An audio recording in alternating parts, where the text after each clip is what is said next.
Dalam hati hati saya harus ada pengorbanan.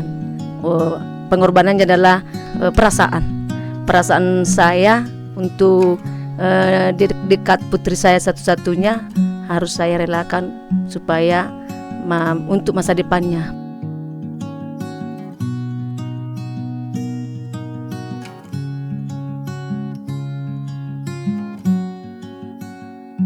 Waktu itu, waktu berjumpa dengan Romo Edu, kami ngomong atau kami cerita tentang anak sekolah, di mana kita di sini sebagai petani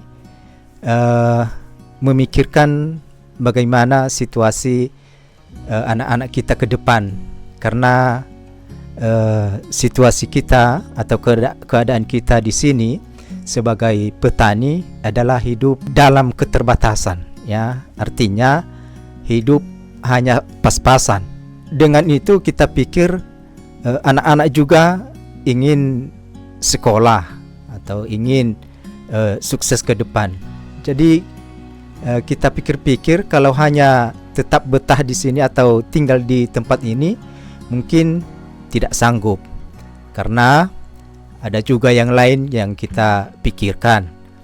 Makanya dengan itu, dengan cerita-cerita ke Romo Edu, lalu dia bilang atau dia cerita ke saya, ada seseorang yang bisa membantu, yaitu melalui Yayasan Prima Unggul, yaitu Bapak Martin Gea dengan Ibu Debbie.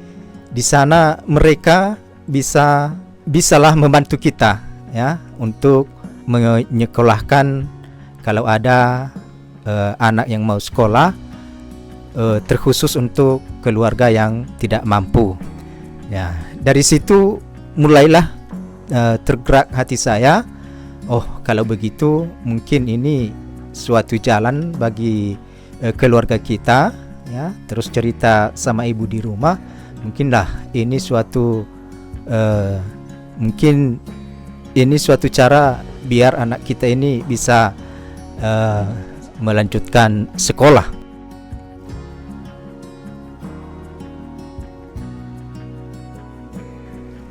Perasaannya nggak bisa nggak bisa diceritakan lagi, tapi sempat berpikir juga entah beberapa saat, berapa minggu lah itu, ya. Memang dari pertama kita bercerita dari Romo Edu, dari situ hati mama udah sebenarnya dalam hati udah goyah. Gimana ya, berarti berpisah lah ini anakku ini, ya, cuman ini anak satu-satunya. Terus waktunya lagi, karena waktunya itu dulu singkat, sangat singkat sekali, nggak ada lama-lama, cuma 2 minggu. Jadi ya antara perasaan harus memang dalam hati saya harus ada pengorbanan. Pengorbanannya adalah perasaan saya untuk dekat putri saya satu-satunya harus saya relakan supaya untuk masa depannya, begitu. Memang dalam 6 bulan itu dalam 6 bulan jujur, kadang malam-malam memang dalam hari-hari biasa-biasa, tapi di dalam kesendirian nanti entah pas kerja di kebun pastilah. Iya.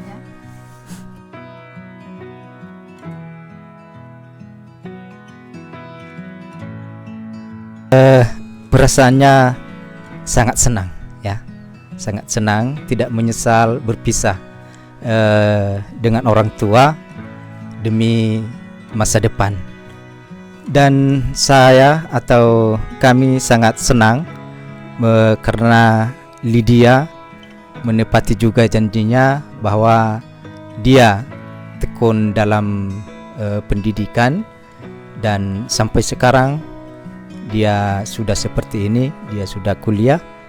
Ya, sangat senang kali, ya.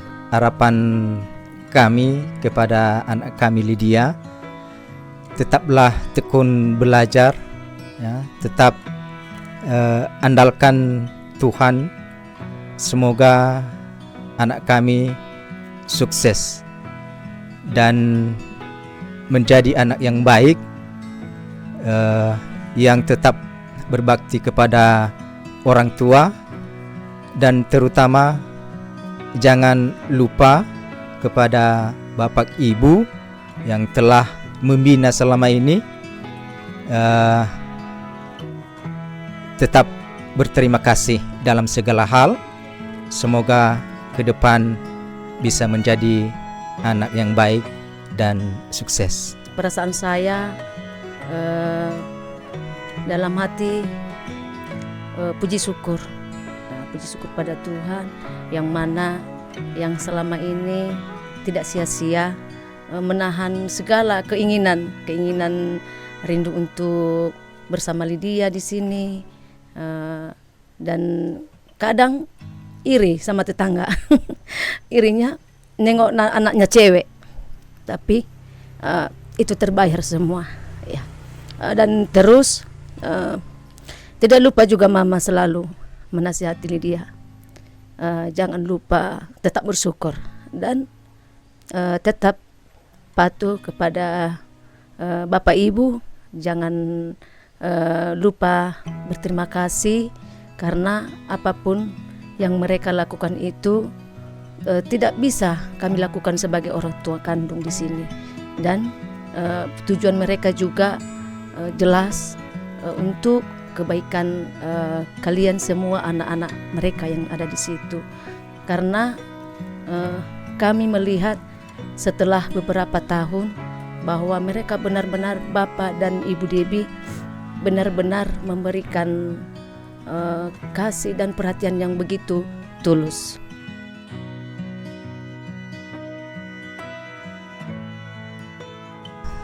Saya mengucapkan terima kasih ya.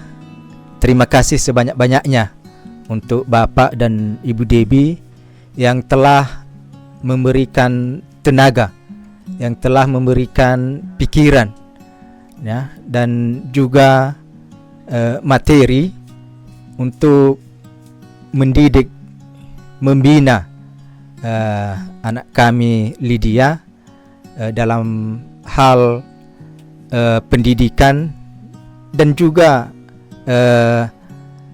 di dalam hal pembentukan karakter seorang anak biar semakin menjadi baik. Terima kasih kami ucapkan kepada Bapak Martin dan Ibu Debbie. Semoga Tuhan tetap memberkati, Bapak Ibu selalu sehat, semoga juga tetap bahagia ya, dan semoga keluarga semakin sukses.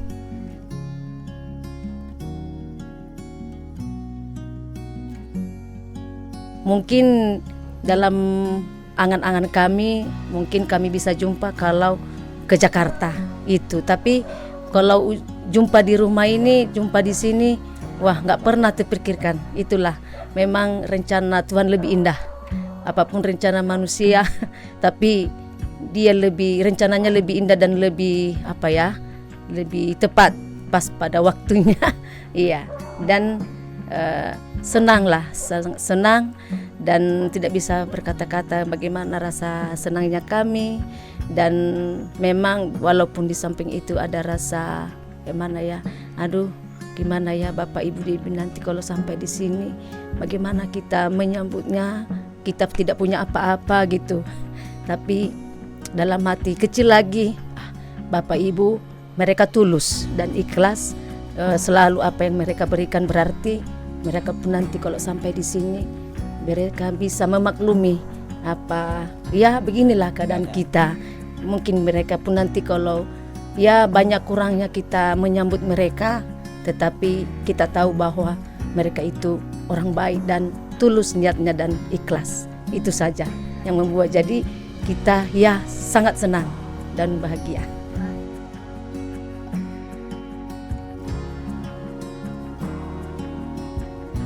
Untuk semua anak-anak yang ada di Yayasan Prima Unggul, belajarlah terus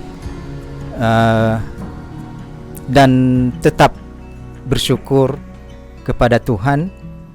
Jangan lupa berdoa dan berterima kasih apa yang telah kalian capai selama ini, dan terus berjuang untuk lebih baik ke depan. Dan berikutnya, yang paling utama, jangan juga lupa Bapak Martin dan Ibu Debbie sebagai orang tua, orang tua kalian di dalam komunitas atau di yayasan, dan juga orang tua di kampung masing-masing. Nah, oleh sebab itu tetaplah belajar dan bekerja keras untuk mencapai cita-cita kalian. Semoga semua anak-anak yang ada di Yayasan Prima Unggul sukses selalu. Sekian dari kami. Terima kasih. Dadah.